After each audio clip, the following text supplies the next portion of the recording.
Waking up to breakfast in bed was something Dasha had always secretly wished for. It sounded so sweet. One person would wake up early just to prepare all kinds of delicious food for their loved one. He thought he could have that eventually when he started a new relationship with a man who seemed so thoughtful and romantic on the first glance. However, the same man took care of crushing that wish under his fist, making him give up on most gestures he thought of as romantic and never mention his dreams to anyone. And yet, he was now staring at a tray full of bowls and plates, unsure if he wasn't still deep asleep. "That's for me?" Terushima grinned proudly, quick to help him settle more comfortably without spilling everything on the bed. "Yep. It's your day today, so we decided to spoil you a little." Shouldn't it be our day? Nah, we had our day already. Today is when you joined. He gave Dasha a gentle smile and settled carefully by his side, kissing his cheek. "Happy anniversary, love."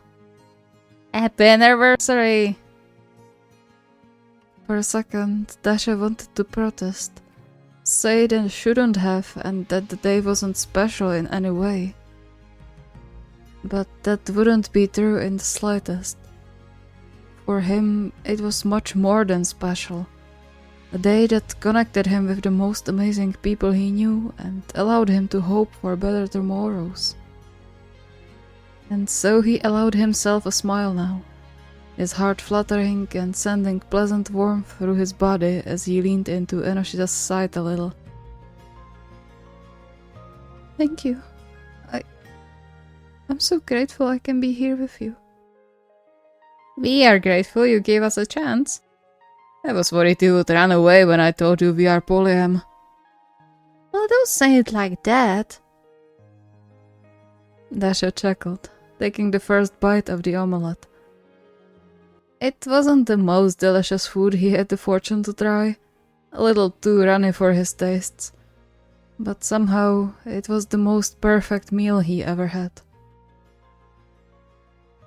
Feeling overwhelmed with the attention and a little awkward eating alone, he offered each of them a bite, earning a blinding smile from Terushima and one more kiss from Enoshita. "I'm glad too. It was a little scary, but mostly because I didn't know how polyamory worked back then. And because I didn't know you yet." "That's understandable." He snuggled closer. "You don't give yourself enough credit for how brave you are." Brave. Was that really what he was? Him who, even after 2 years of being loved, couldn't kiss his boyfriends? Who jumped with every louder sound, flinched whenever they came from behind him despite knowing he was safe at home? How could that be called brave? He didn't realize he froze up until warm hands cradled his face, lifting his head to meet the 2 pairs of warmest brown eyes he knew. "Don't think about anything, okay? Just enjoy. And let us know if you want something. We'll get it for you." Something. "Can you stay with me then?" The lightest of kisses landed on his forehead. "Not going anywhere without you today. Now eat before it gets cold. The dessert should be on the way." "Dessert?" As if on cue, the door closed somewhere in the house, and soon Tanaka appeared in the bedroom doorway, a bag in one hand and a soft smile curling his lips. "Sorry, I had to run out for a bit. Someone forgot to pick up the gift." He threw a significant look at Terushima, who seemed to shrink a little, before putting the bed aside and kissing Dasha's forehead as well. "Happy anniversary, love. Everything okay?" "More than okay. You didn't have to get a gift as well, though. This..." He motioned to the food and all of them gathered together. It's more than enough. Maybe, but you still deserve more spoiling today. And Dasha could melt there and then. He bit hard on his lip and lowered his eyes to the food, trying to inconspicuously blink away the mist suddenly clouding his vision. Much to his happiness, the three stayed with him just as Terushima promised, sharing bits of the meal and chattering away, creating something Dasha wouldn't hesitate to call a perfect morning.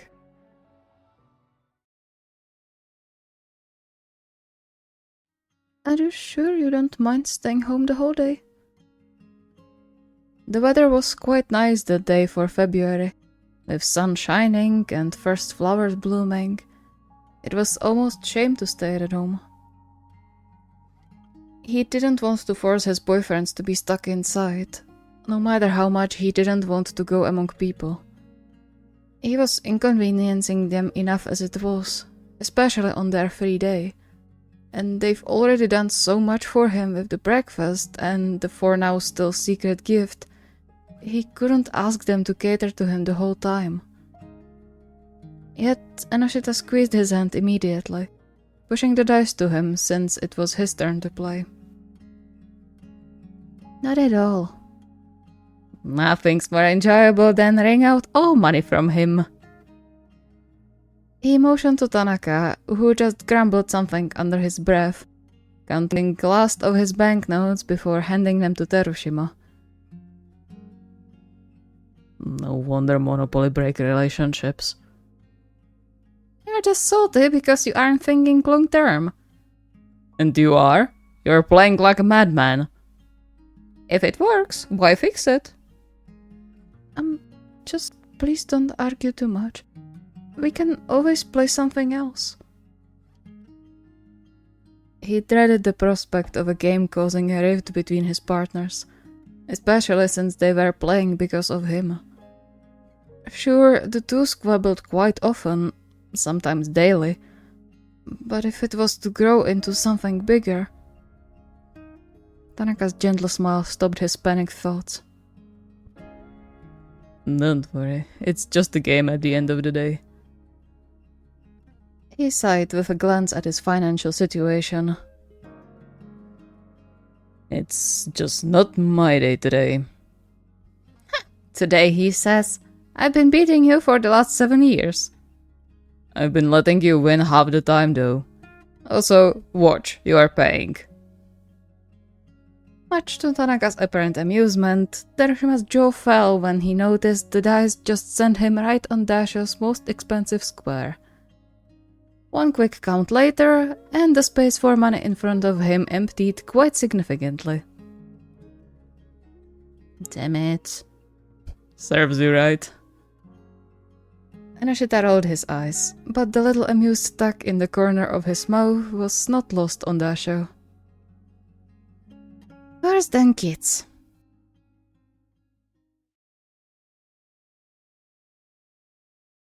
It never ceased to surprise Dasha how quickly time went when one was having fun. Before he even comprehended it, the sun already went down, submerging their garden in long shadows and nightly chill. The cold couldn't get to him since Terushima had already draped an extra blanket over his shoulders, but the creeping darkness meant they would soon have to head back inside. And also, it meant the day was about to end sooner than Dasha would ever want, although he hardly found a part of himself that would regret or be disappointed. He enjoyed the day, loved everything his beloveds prepared for him, and most importantly, loved spending the whole day with them. He just wished it lasted longer. So, can we finally get to the gift giving? Dasha tilted his head, only now reminded of the gift Tanaka mentioned in the morning, which stayed secret the whole time. I think so, but let's go inside for it. Oh, alright. Just because we want to see your reaction. Heat rose into Dasha's cheeks at that note, his heart missing a beat in his chest.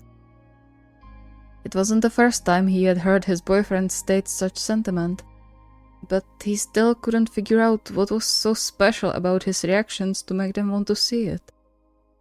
For all he knew, he had to look so embarrassing, given his nature to freeze up and stare. Who would want to see that? He let Enoshita lead him inside though, finding comfort in the warm hand squeezing his. You really didn't have to buy me anything. I had a great time today, that's more than enough. That's good, but it wouldn't be complete without a gift. But... Warm, calloused hands he had become quite familiar with as of lately cradled his face, stopping his protests. I know we already got you the phone. This is just something extra, to make sure you can remind yourself of today whenever you look at it. And besides, you never let us buy you anything, so we at least have a good excuse today. Words got stuck on Dasho's tongue. The explanation he wanted to give for why he didn't like receiving gifts tightening his throat. It wasn't even the last Christmas that was on his mind, nor the gold-wrapped box they found recently, but a time much longer ago that sent dread through his body, urging him to back away and apologize despite not knowing for what. He didn't want to think about that. He knew the situation was different now and he had nothing to be scared of, but there was nothing he could do to help it. Apparently sensing his distress, Tanaka caressed his cheeks, the gentle touch returning him back into the warmth of their home and the comfort of their relationship. Do you want to look at it? Right. His boyfriend spent time and effort on choosing a gift for him. Refusing now would be ungrateful and definitely hurt their feelings. And deep down, he was curious, the small flicker of hope igniting in his chest again. I'd love to. Close your eyes. Taking a shaky breath, Dasha did as he was told, clinging to Terushima's hand to settle down. It didn't take long, and calloused hands took his, holding them in the air for a moment until something cold and quite heavy rested on his palms. You can open them now. He hesitated for a second, and then his breath hitched when he fully took in the metallic case in his hand and the beautiful set of obviously high-quality knives inside of it. Unable to say a word, he ran his fingers over the handles, his skin tingling where he touched the varnished wood. Those are... Kageaki, yeah. We wanted you to have something useful too, not just for decoration. Oh, and look into the lid. Dasho did, his vision hazing when, tucked in a handcrafted envelope, he found a specialized cooking class voucher. You said you want to learn more international cuisine, and it just so happens that they are holding a foreign cuisine class next month. He carefully closed the lid, hugging the case to his chest.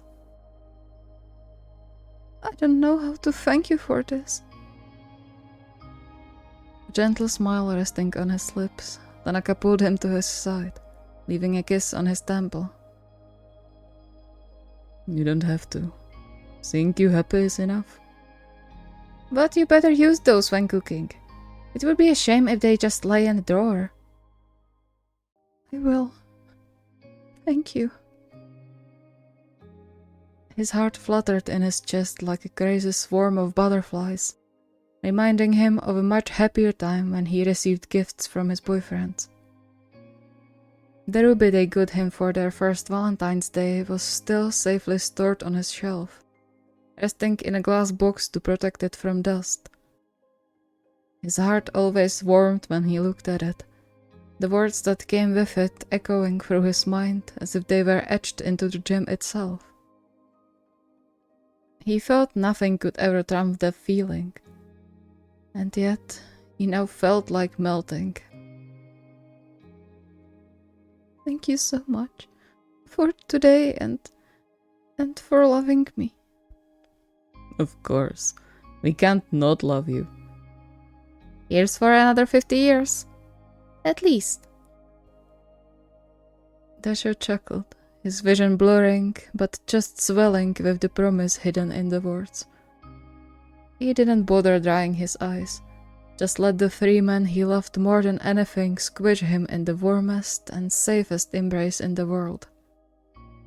The one of a kind, in which he could almost forget the horrors of his past and the threat creeping around the corners in the present. Almost.